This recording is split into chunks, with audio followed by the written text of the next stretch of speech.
passons au quatrième pionnier de l'ergonomie, Frédéric Taylor, l'inventeur du taylorisme, un sujet qui vous sera sans doute un peu plus familier, quoique. Alors, c'est parce qu'on a tendance à l'oublier, le premier objectif de l'ingénieur Frédéric Taylor, c'est, à l'instar de Engelmann, d'éradiquer ce qu'il appelle, lui, la flânerie ouvrière. Alors, d'obliger les ouvriers à abandonner quoi? À abandonner leur mentalité d'artisan. Savoir-faire, compagnonnage, corporatisme, grève du zèle, bref, leur tendance grégaire à tirer au flanc. Alors, à faire le flanc mou. J'adore cette expression québécoise. Alors, comment en finir avec les lazy instincts des travailleurs? Eh bien, par l'organisation scientifique du travail.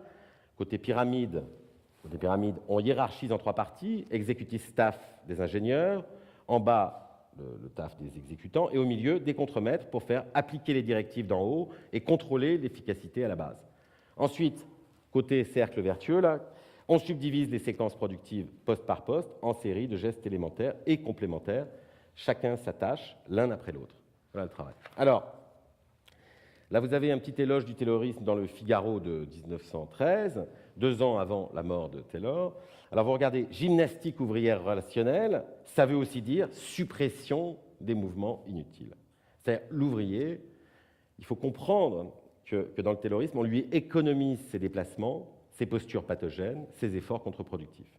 Et en plus, comme on le chronomètre et qu'on compte les pièces, ça permet d'augmenter ses primes au rendement.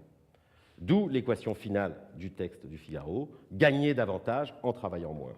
Alors, en résumé, gain de productivité pour l'employeur, mais côté employé, on a gain de cause aussi, prime salariale et suppression des efforts inutiles. Le taylorisme, c'est un art du compromis entre un souci ergonomique et un profit managemental. Voilà.